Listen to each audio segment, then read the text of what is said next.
Most countries have a history. Iran has a memory that stretches across 6,000 years of survival.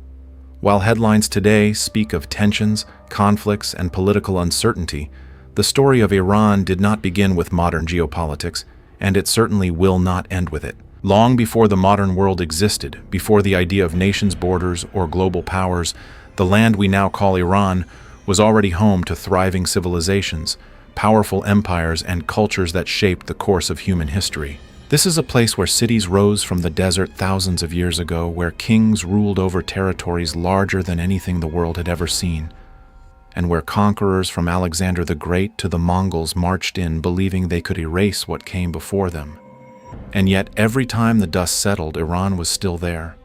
Empires collapsed, dynasties vanished, religions transformed, but the civilization itself endured. That is what makes Iran so extraordinary. It is not merely a country reacting to the events of the present. It is one of history's longest continuous stories written across millennia, of triumph, catastrophe, reinvention, and resilience. So to understand what Iran is today, and why it continues to matter on the global stage, we need to step back far beyond the news cycle and into the deep currents of history. Because the forces shaping this nation today were set in motion thousands of years ago. And once you see that long arc of history, the present moment begins to look very different. Long before the word Iran ever appeared on a map, this land was already alive with some of the earliest sparks of organized civilization. Around 4000 BC, scattered communities across the Iranian plateau began transforming into structured settlements, small cities by ancient standards, but remarkable achievements for their time. In the southwest, a powerful culture known as Elam emerged, building cities, establishing trade networks, and interacting closely with the great civilizations of Mesopotamia, the cradle of early human society. Their influence can still be glimpsed through the ruins they left behind, especially the towering ziggurat of Chogha-Zanbil, one of the best preserved examples of these monumental stepped temples outside Mesopotamia. These massive structures were not merely buildings. They were statements of power, faith, and the growing complexity of early human societies. Nearby, the ancient city of Susa, first settled around 4400 BC, slowly evolved into one of the most enduring urban centers in the ancient world, destined to become a political heart for future empires. But history rarely remains still. By the second millennium, BC waves of Indo-Aryan migrants from Central Asia began moving into the region, bringing new languages, traditions, and systems of power. Among these groups were the Medes, who would eventually form the first major Iranian political state. Their rise marked a turning point. In 612 BC, the Medes joined forces with Babylon to bring down the once dominant Assyrian Empire, destroying its legendary capital Nineveh, a city that had once seemed untouchable. With that victory, the balance of power across the ancient Near East shifted dramatically, and for the first time in recorded history, the peoples of the Iranian plateau stepped forward as a force capable of reshaping the fate of entire civilizations. From the foundations laid by the Medes, a far greater power soon emerged, one that would transform the Iranian plateau into the center of the largest empire the world had ever seen. This new force was the Achaemenid Empire, and its rise began with a leader whose name would echo across history, Cyrus the Great. Uniting the Persian tribes under a single banner, Cyrus defeated the Medes and began building an empire unlike anything the ancient world had known. In a remarkably short time, Persian armies moved across vast territories, conquering Lydia, in Anatolia, Babylon, and eventually reaching the borders of Egypt. Yet the true brilliance of the Persian Empire was not simply its military strength, but the system it created to govern such enormous lands. Under rulers like Darius the Great, the empire was organized into administrative provinces, governed by local officials, allowing diverse cultures and peoples to coexist under a single imperial structure.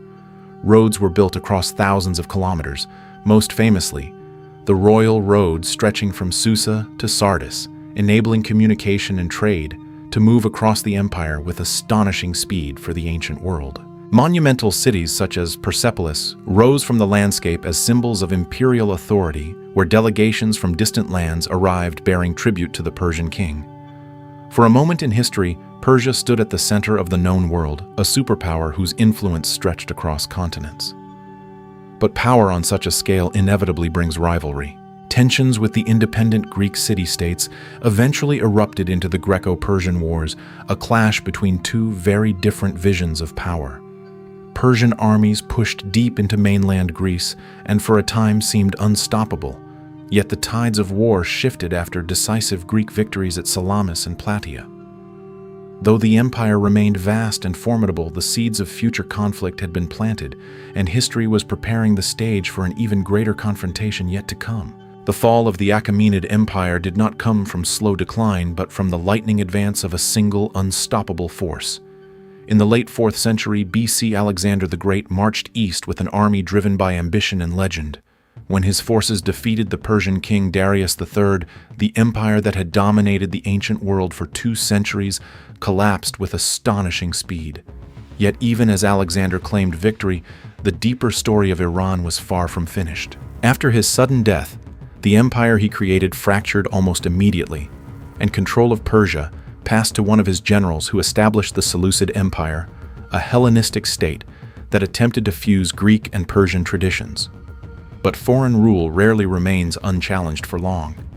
In time, Iranian power rose again with the emergence of the Parthian Empire, a dynasty that would dominate the region for nearly 5 centuries. The Parthians became masters of steppe warfare and formidable defenders of their territory, repeatedly confronting the expanding Roman Empire to the west.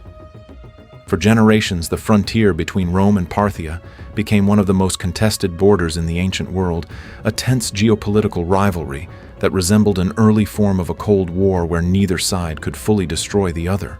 Eventually, internal struggles weakened Parthian authority, opening the door for another dramatic shift in power.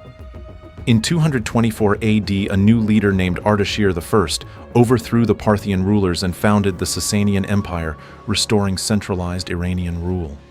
Under the Sassanians, the state grew powerful, once again strengthening its bureaucracy and elevating Zoroastrianism as a unifying faith. For centuries, they would clash with Rome and later Byzantium, 2 great civilizations locked in a cycle of war, ambition, and exhaustion, until history prepared the ground for yet another transformation that would change Iran forever. The turning point arrived in 651 AD, when, exhausted by decades of war with the Byzantine Empire, the Sassanian state finally collapsed under the advancing armies of the early Arab Muslim conquests. With that defeat, a new era began across the Iranian plateau. Islam entered the region not gradually, but through sweeping political change, reshaping the religious and cultural landscape of the former Persian world.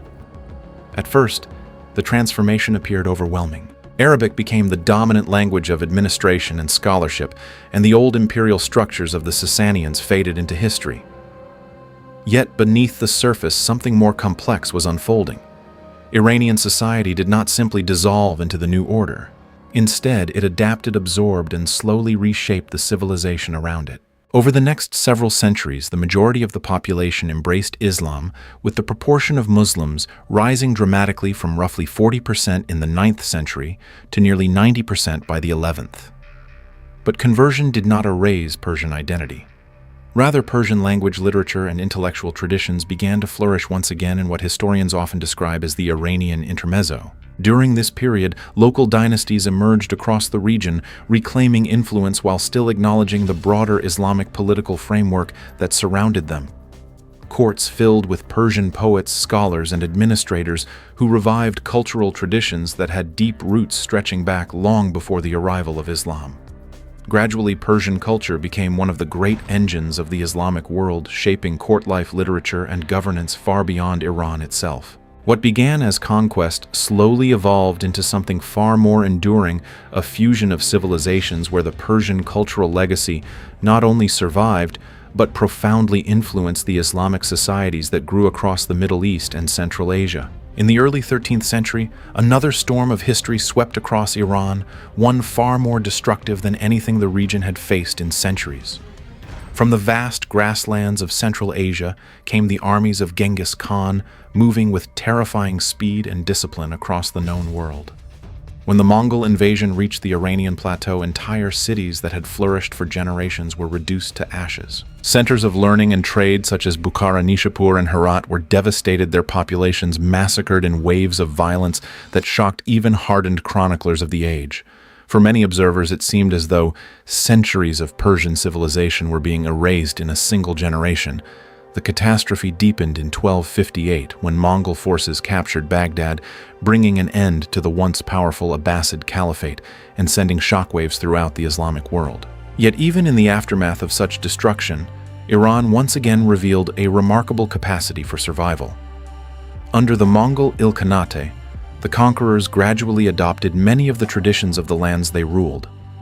In time, several Mongol leaders themselves converted to Islam, and Persian administrators returned to positions of influence, helping rebuild systems of governance across the shattered region. But the hardships were far from over. The arrival of the Black Death killed nearly a third of the population, leaving entire communities abandoned. Soon afterward, the campaigns of the conqueror Timur brought yet another wave of devastation, including brutal massacres in cities like Isfahan. And still, through every disaster, Persian culture endured, adapting to each new era, as though history itself could wound it, but never fully destroy it. After centuries marked by invasion, fragmentation, and the rise and fall of foreign dynasties, a decisive turning point arrived in 1501 with the emergence of the Safavid dynasty. For the first time in generations, Iran was reunited under a native political authority that sought not only to restore order, but to redefine the very identity of the state. The Safavids transformed Iran into a centralized kingdom and made a decision that would echo across the centuries. They declared Shia Islam as the official religion of the realm. This choice did far more than shape religious practice. It created a powerful distinction between Iran and its largely Sunni neighbors, permanently setting the country apart within the broader Islamic world. Under Safavid rule, cities flourished again, trade revived, and Iran regained a sense of political unity that had long been absent. Yet, as so often in its history, stability proved temporary. In 1722, the Safavid state collapsed following an Afghan invasion, plunging the region back into chaos.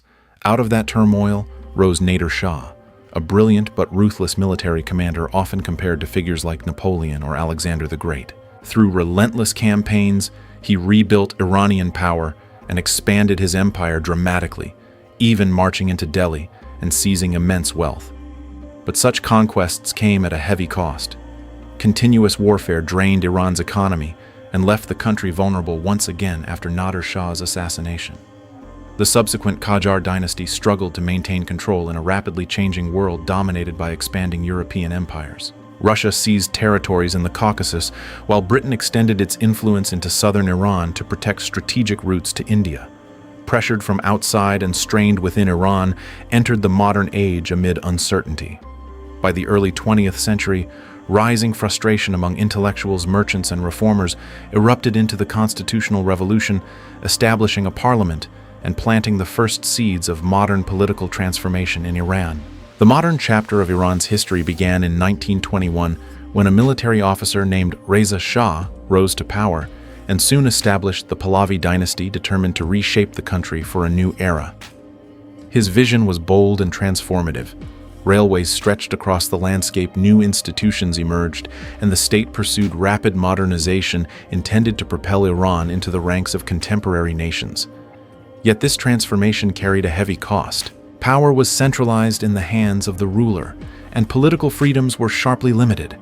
During World War II, global forces once again intervened in Iran's destiny when Britain and the Soviet Union invaded the country, seeking to secure vital oil supplies and strategic supply routes.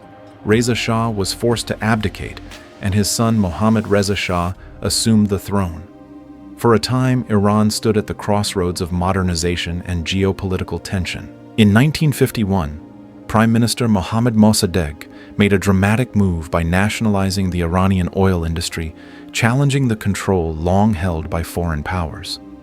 The decision triggered an international crisis, and in 1953, a coup backed by the United States and the United Kingdom removed Mossadegh and restored the Shah's authority. In the decades that followed, the Shah pursued sweeping reforms known as the White Revolution, expanding education and infrastructure while deepening ties with the West. But beneath the surface, resentment grew among religious leaders and many ordinary citizens who felt alienated by rapid social change and political repression. By 1978, massive protests swept across the country, uniting diverse groups in opposition to the monarchy. The Shah fled in 1979, and Ayatollah Khomeini, returning from exile, led the creation of the Islamic Republic of Iran, transforming the nation from monarchy to religious republic.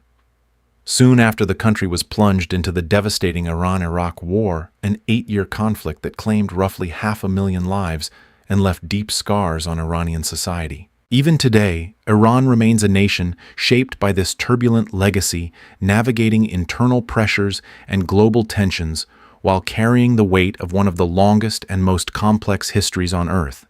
History often tempts us to see the world only through the headlines of the present, but Iran reminds us that every nation carries centuries of memory beneath the surface. Empires collapse, governments change, ideologies rise and fall, yet cultures shaped over thousands of years rarely disappear. The story of Iran is not simply about conflict or politics. It is about the resilience of a civilization that has endured conquest, revolution, and transformation again and again.